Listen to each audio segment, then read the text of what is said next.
She tried to discredit him on live TV, but his response changed everything. Have you ever watched someone try to tear another person down, only to see it backfire spectacularly? Well, that's exactly what happened when Jamal Carter, the CEO of Cybercore, stepped onto a live national talk show. They thought they could trap him, discredit his success, and reduce his achievements to a convenient narrative. But what they didn't realize, they weren't dealing with just any entrepreneur. They were playing chess with a grandmaster. This is the story of how one live TV interview changed everything, and exposed a truth that some people would rather ignore. But before we dive in, make sure to hit that like button, subscribe to the channel, and turn on notifications so you don't miss more eye-opening stories like this one. Now, let's get into it. It all started on a quiet afternoon. The email arrived in Jamal Carter's inbox, short and formal, but packed with significance. It was from the producers of Sunrise Report, one of the most watched talk shows in America. They wanted Jamal, a self-made tech entrepreneur and CEO of Cybercore, to be a guest on an upcoming segment about diversity in business. Now, Jamal had seen this play before. These major media platforms always had a way of suddenly remembering that black entrepreneurs exist, but only when it was convenient. They'd bring them on for a few minutes, pat them on the back, and then move on to the next trending topic. But this time, something felt different. Cybercore wasn't just another startup. They had just secured a multi-million-dollar defense contract, outbidding some of the biggest names in the industry. That wasn't luck. That was 2 decades of relentless work, countless sleepless nights, setbacks, and sacrifices. And yet, Jamal hesitated before replying to the invitation. Something about it just didn't sit right. His assistant, Vanessa Hayes, noticed his pause. "You sure you want to do this?" she asked, watching him closely. "You know how these shows are. They love a success story, but they love tearing one down even more." Jamal leaned back in his chair, thoughtful. "I'll handle it. Besides, it's national exposure. Let's see what they have to say." Vanessa exhaled, shaking her head. "Just don't let them bait you." He nodded, though deep down, he knew the game. If this interview was a setup, they were about to learn they'd picked the wrong man to play with. The morning of the interview, Jamal arrived at Empire Media Studios in New York City. The green room was cold, sterile, with an air of practiced efficiency. A young producer greeted him without looking up from her clipboard. "Mr. Carter, thanks for being here. We'll mic you up in 5. No small talk. No warm welcome. Just in and out, like a transaction." As Jamal sat in the makeup chair, an assistant powdered his face with mechanical indifference. His eyes flicked to the monitor on the wall. The live show was already in progress, a panel discussion on celebrity scandals, followed by a cooking demo. Then, the transition card flashed on screen. Coming up next, the Black Tech Boom, Talent Oregon Special Treatment. Jamal clenched his jaw. So this was the angle. Not Black excellence in tech. Not how Cybercore is revolutionizing cybersecurity. Not even how Jamal Carter built a multi-billion-dollar empire from scratch. No. They wanted to frame his success as a handout. Jamal exhaled slowly, steadying himself. If they thought they had the upper hand, they were in for a surprise. But even he didn't realize just how far they were willing to go. The set of Sunrise Report was designed to look inviting. Soft blues and golds. A glass coffee table between the host's chair and the guests. Cameras hovered like silent observers, capturing every movement, every expression. Jamal adjusted his suit jacket as he took his seat across from Rachel Whitmore, the show's lead anchor. She was a seasoned journalist with a reputation for asking tough questions. She smiled, but it didn't quite reach her eyes. Jamal Carter, she began, her voice smooth, practiced. CEO of Cybercore.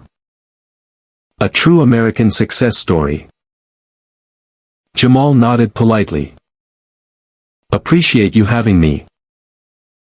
Rachel leaned in slightly, flipping through her cue cards. Now, let's get right into it. Your company recently landed a $200 million government contract, beating out some of the biggest names in tech. That's impressive. Jamal knew this game. Step 1. Build him up. Make it seem like they respected his achievements. Step 2. Tear him down. It was a long process, but yeah, he responded. We put in the work. We developed a security encryption system that outperformed our competitors. Simple as that. Rachel crossed her legs and tilted her head slightly. Some have called it groundbreaking, she said, pausing just long enough for the tension to build. And then, there it was. But others have raised questions. Jamal didn't flinch. Questions. Rachel picked up a card and began reading aloud. Some industry experts say Cybercore benefited from certain federal diversity incentives. That companies like yours have an edge in these contracts because agencies are looking to diversify their vendors. That perhaps this wasn't just about being the best, but about meeting a quota. The air in the studio shifted. Jamal exhaled slowly, a small, knowing smirk playing at the corners of his mouth. So that was their move. But if they thought they had him cornered, they were about to find out otherwise. Jamal Carter sat across from Rachel Whitmore, his expression composed, his hands folded neatly in his lap. He could see the setup unfolding before him, piece by piece, like a well-rehearsed play. The bait was laid out. And now, it was his move. Rachel's voice was smooth, calculated. Cybercore benefited from certain federal diversity incentives. Some experts say that companies like yours have an edge in government contracts because agencies are actively looking to diversify their vendors. That perhaps, this wasn't just about being the best, but about meeting a quota. There it was. The real reason he was here.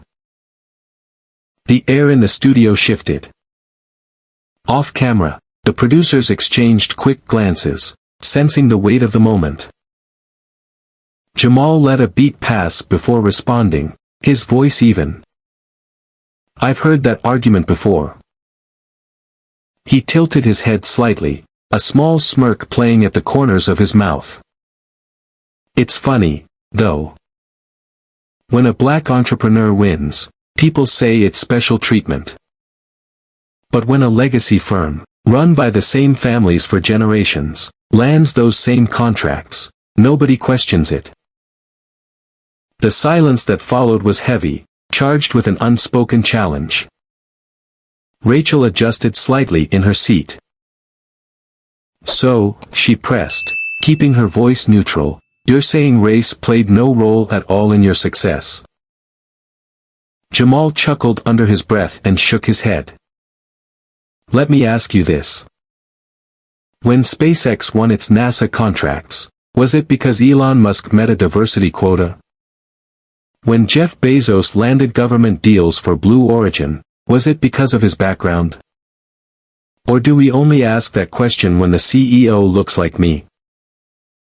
Rachel's expression barely flickered, but the energy in the room had shifted.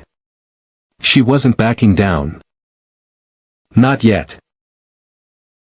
So you don't believe these diversity programs help? She asked, her tone measured. Jamal exhaled, leaning forward slightly. They help level the playing field. But what people don't realize is, the playing field was never level to begin with.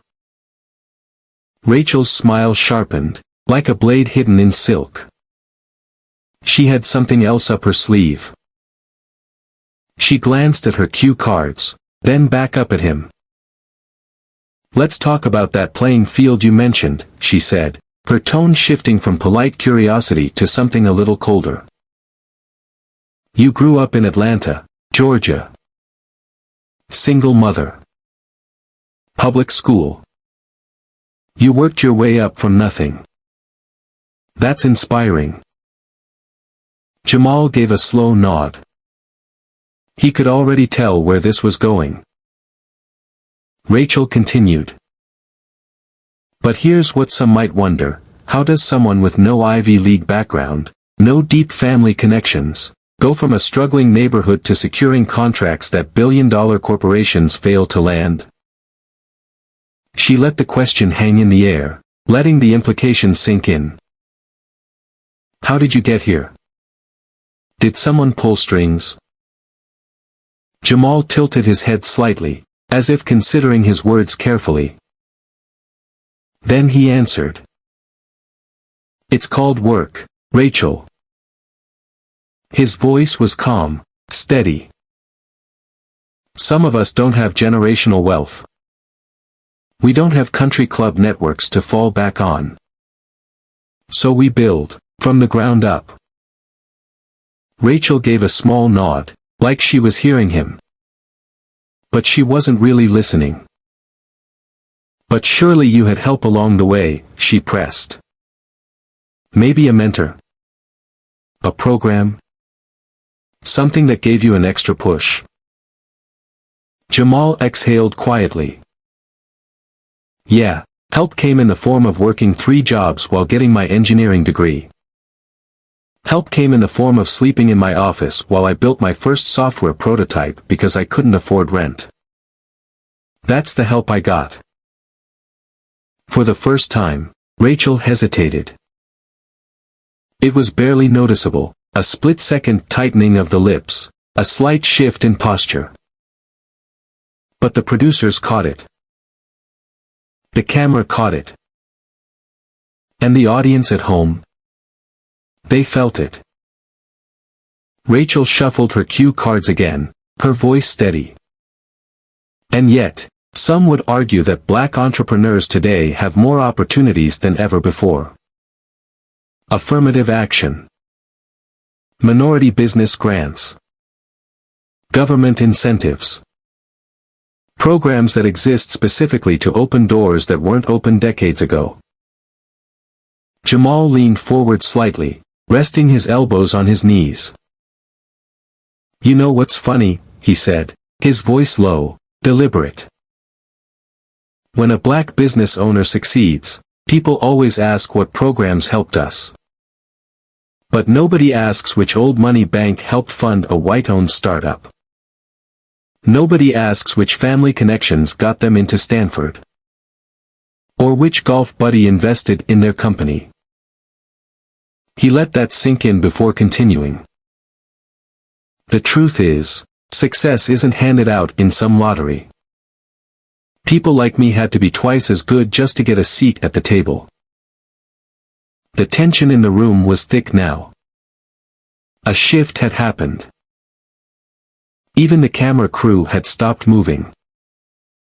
Rachel, however, didn't blink. She smiled, the kind of smile a chess player gives when they think they've just cornered their opponent. That's an interesting perspective, she said, her voice smooth as glass. But let's address another factor, perception. She turned slightly toward the cameras. Jamal, You present yourself as a self-made success. But let's talk about the public perception of your story. She paused. Some say black entrepreneurs get an unfair advantage when it comes to media attention. That the narrative of overcoming struggle is more marketable than the thousands of white business owners who work just as hard but don't get the same headlines. Jamal let out a quiet chuckle. Oh, so now we get too much attention. Rachel kept her polished smile, but something in her posture shifted. She wasn't expecting him to laugh. You're telling me that in a world where 90% of Fortune 500 CEOs are white men, where major tech funding still overwhelmingly goes to white-owned startups, the real issue is that people like me get too much press.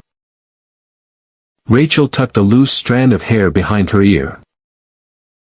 I'm just pointing out that in today's climate, some people feel there's pressure to highlight diversity over pure merit. Jamal exhaled. Shook his head. Then he looked directly into the camera. Merit? His voice was steady, but there was an edge to it now. Let me ask you something, Rachel. Do you really think that if I wasn't exceptional at what I do, I'd be sitting in this chair right now? For the first time in the interview, Rachel faltered. Just for a second. But it was enough. Jamal leaned forward slightly, his eyes locked onto hers. You think I got here because I played the diversity card? Or do you think I got here despite everything designed to keep me out? Silence. Pure. Heavy. Silence. The control room didn't cut to commercial. The producers didn't intervene. This was real. Rachel cleared her throat, glanced at the off-camera producers, but there was no rescue coming. She had walked into this. And now, she had to sit in it. What happened next? It would send shockwaves across the country. Jamal Carter sat back in his chair, his expression unreadable, his words hanging in the air like a slow-burning fuse. Across from him, Rachel Whitmore sat poised, but there was something different now. She was still composed, still wearing that perfectly polished smile, but her body language had changed. A slight shift in her seat. A fraction of hesitation before her next move. She was losing control. But she wasn't done yet. Rachel took a slow breath, making sure her delivery was measured. Then she spoke. Jamal, she began, tilting her head slightly, as if softening her approach. I think it's fair to say you're passionate about this. And I respect that. But let me ask you something. Jamal gave a small nod, waiting. Do you think some of this outrage is exaggerated? The words hung in the air, deliberate and sharp. She paused, letting them settle, then continued. After all, your success story proves that the system isn't as stacked against black entrepreneurs as some claim. The audacity. Jamal felt the heat creeping up his spine, but he didn't let it show. Instead, he let out a quiet chuckle, shaking his head. You know, he said, his voice calm, it's funny how people love to use one success story as proof that a problem doesn't exist. Rachel's smile stayed in place, but something in her eyes flickered. Jamal leaned forward slightly, resting his forearms on his knees. Let me put it this way, he said, his voice steady. If one person climbs out of a burning building, do you point at them and say, see? The fire wasn't that bad. Rachel opened her mouth, then hesitated. Then closed it. She had no answer. Jamal wasn't done. The fact that I made it doesn't mean the system isn't broken, he continued. It just means I fought twice as hard to get through it. Even the studio crew had stopped moving now. Rachel adjusted in her seat, reaching for a controlled response. I understand your perspective, she said carefully. But let's talk about another side of this. She turned slightly toward the cameras, adopting that carefully neutral tone that journalists use when they're trying to do damage control. Some might say your frustration isn't really about race, she continued. That it's about resentment toward larger corporations. After all, you've publicly criticized big tech companies for not hiring more diverse executives.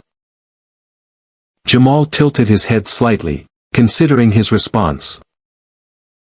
Then he said, resentment? No. Accountability?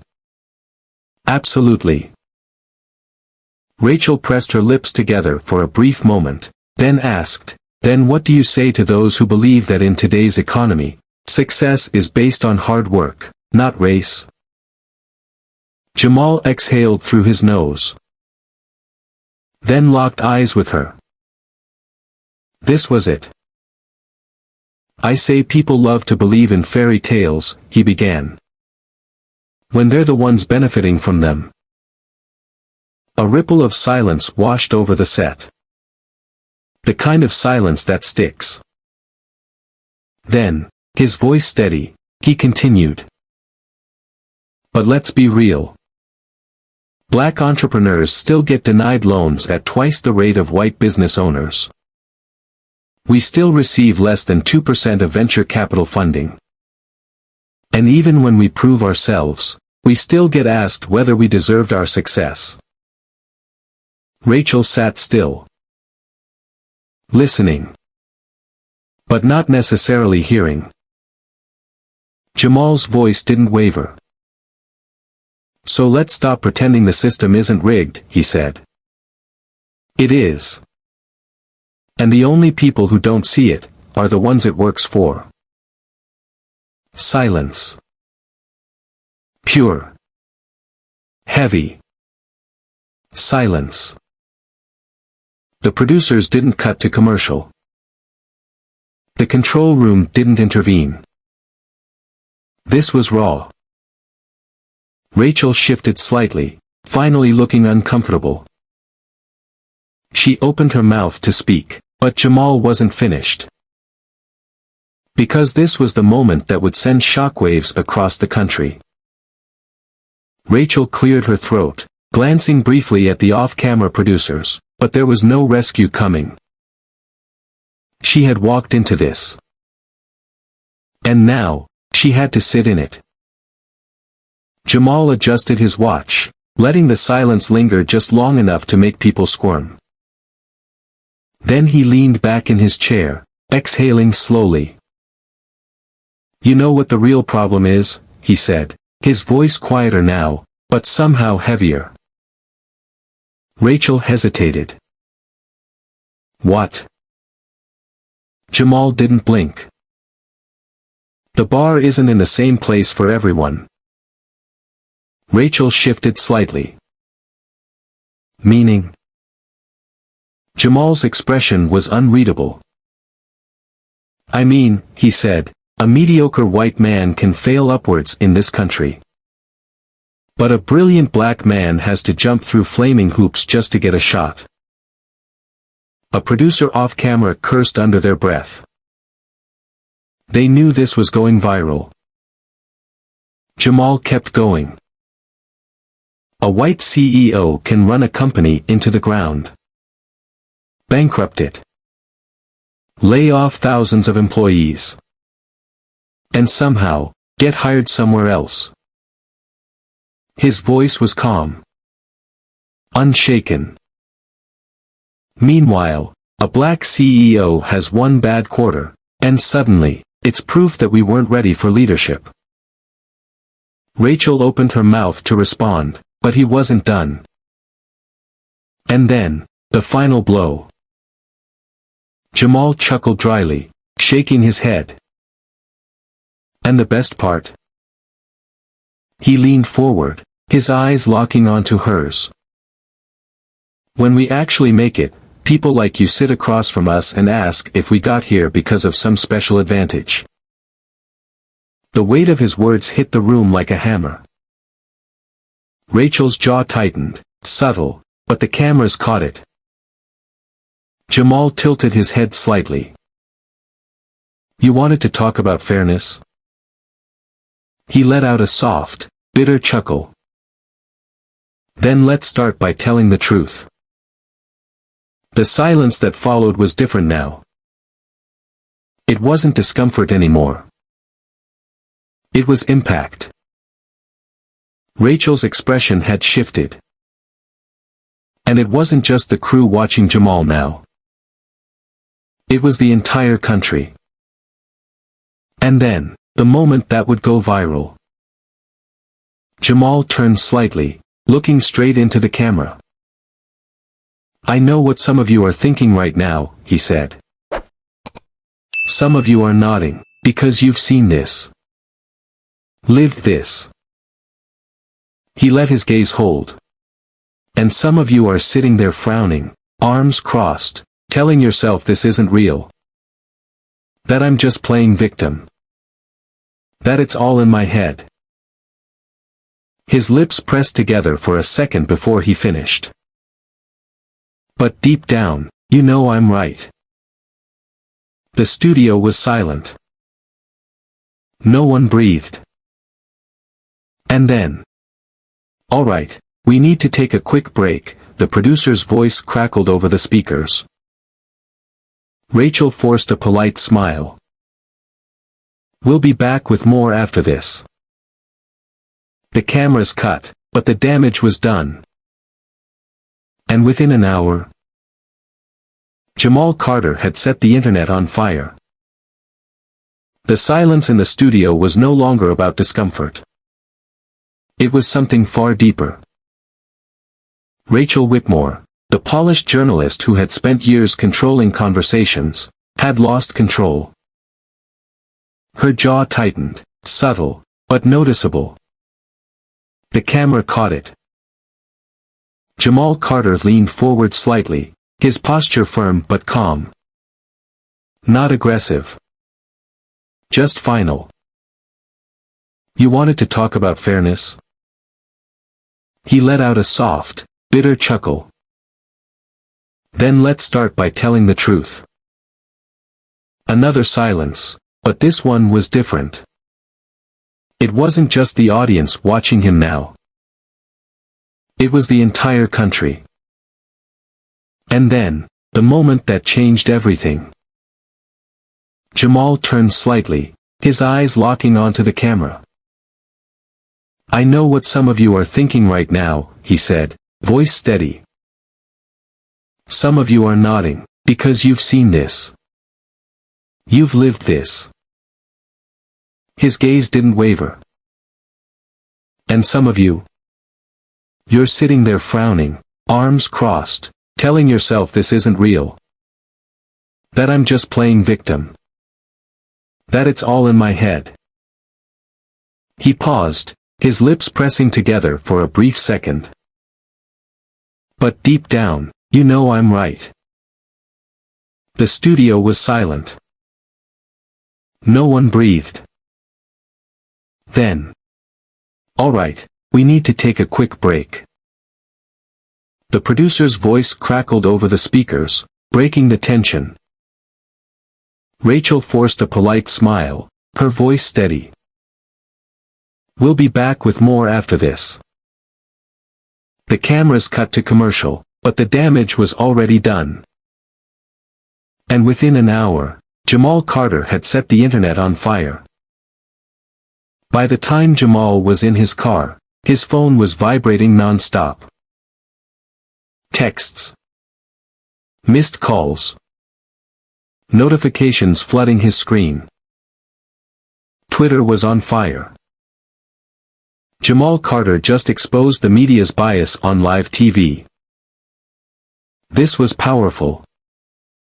#TruthHurts.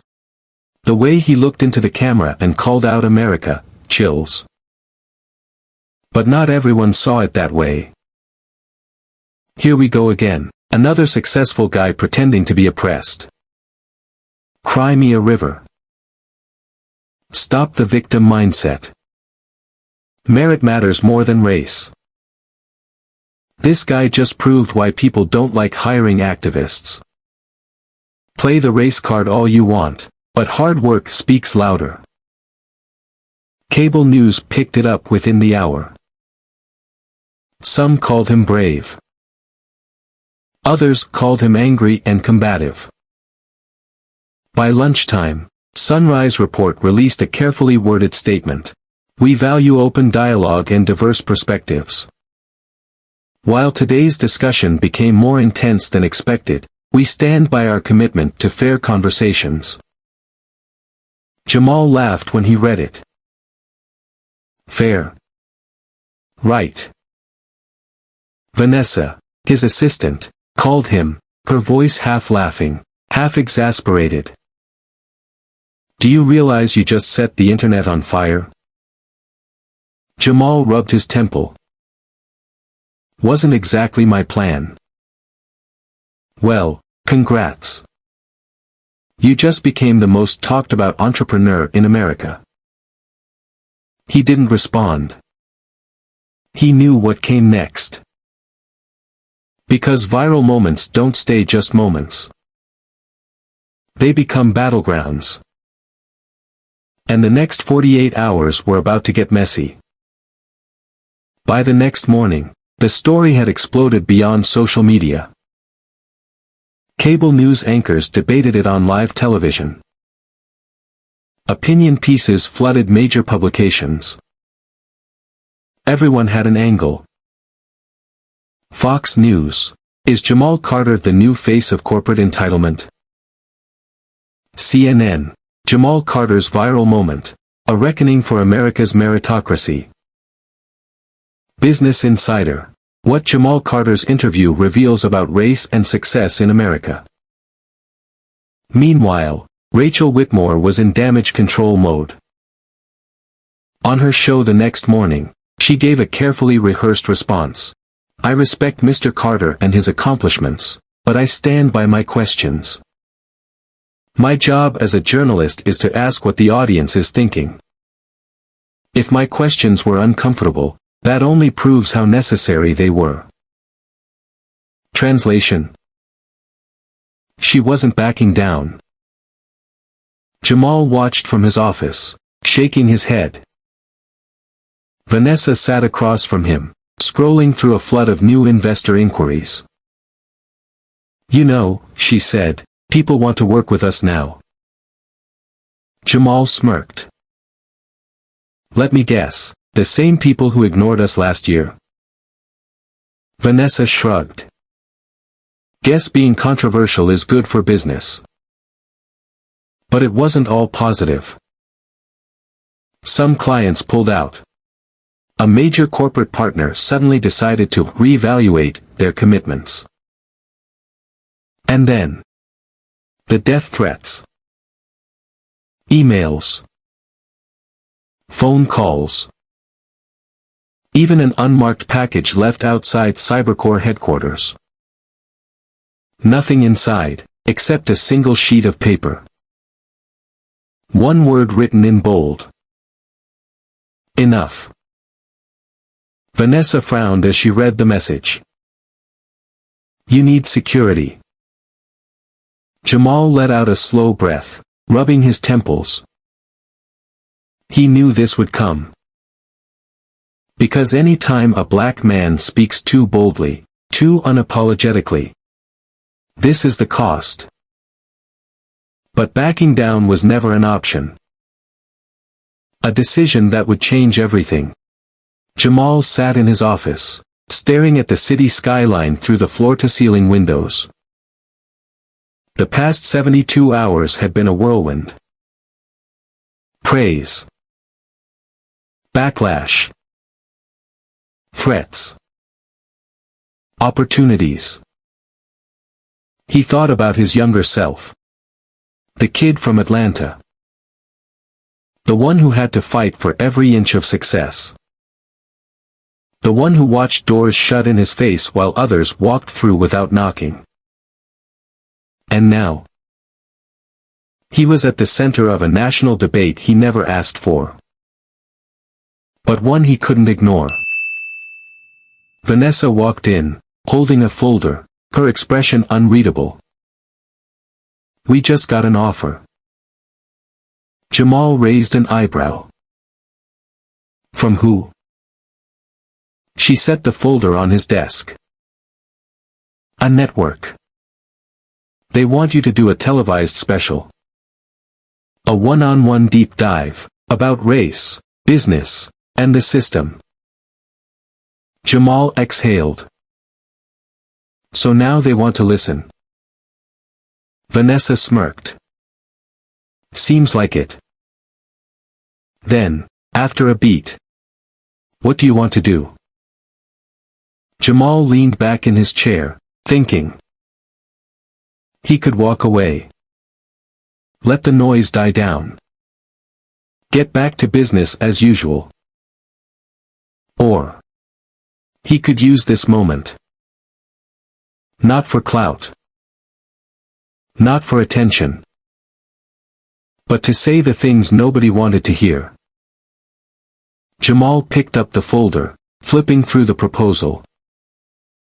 Then, he set it down. He looked at Vanessa. "Tell them I'll do it." Her eyes widened slightly. "You sure?" He nodded. "Yeah. But on my terms." Because if the system was going to put him under a spotlight, he was damn sure going to control the narrative. And just like that, Jamal Carter's viral moment wasn't just another internet controversy. It was a reckoning. It forced a conversation people had dodged for decades. About race. About success. About who gets to rise without question, and who gets questioned when they rise. Some called him an activist. Some called him arrogant. Some called him right. But one thing was certain. Nobody could ignore him anymore. The lesson behind Jamal Carter's story. Jamal Carter's story is more than just a viral moment. It's a powerful lesson about resilience, truth, and the struggle for fairness in a system designed to favor a select few. His journey from a self-made entrepreneur to the center of a national debate reveals the harsh realities of success, race, and meritocracy in America. The lesson? Success is never just about hard work, it's about overcoming the obstacles that others never have to face. From the moment he stepped into that interview, Jamal knew the game was rigged. He understood that black entrepreneurs like him are often put under a microscope, their achievements scrutinized in ways that others never experience. His success wasn't questioned because of his skills, intelligence, or innovation, it was questioned because of who he was. Yet, instead of playing along, he did something revolutionary. He spoke the truth without fear. One of the biggest takeaways from his story is that privilege and bias still dictate success in many ways. While some people inherit generational wealth, access, and networks, others, like Jamal, have to fight for every opportunity. And even when they succeed, the world still asks, "Did you really earn this?" This story forces us to acknowledge that not everyone starts from the same place. The playing field isn't level, and merit alone isn't enough when the system is built to exclude certain people. But Jamal's story isn't just about exposing bias, it's about choosing courage over comfort. When faced with backlash, he could have backed down, let the controversy die, and gone back to business. Instead, he owned his moment. He knew that viral moments don't just disappear, they become battlegrounds. And rather than let others control the narrative, he decided to step up and take charge of it himself. That's what true leadership looks like. His decision to keep speaking up despite the risks teaches us a critical lesson. Change doesn't happen by staying quiet. Every time someone challenges the status quo, there will be resistance. There will be pushback, criticism, and even threats.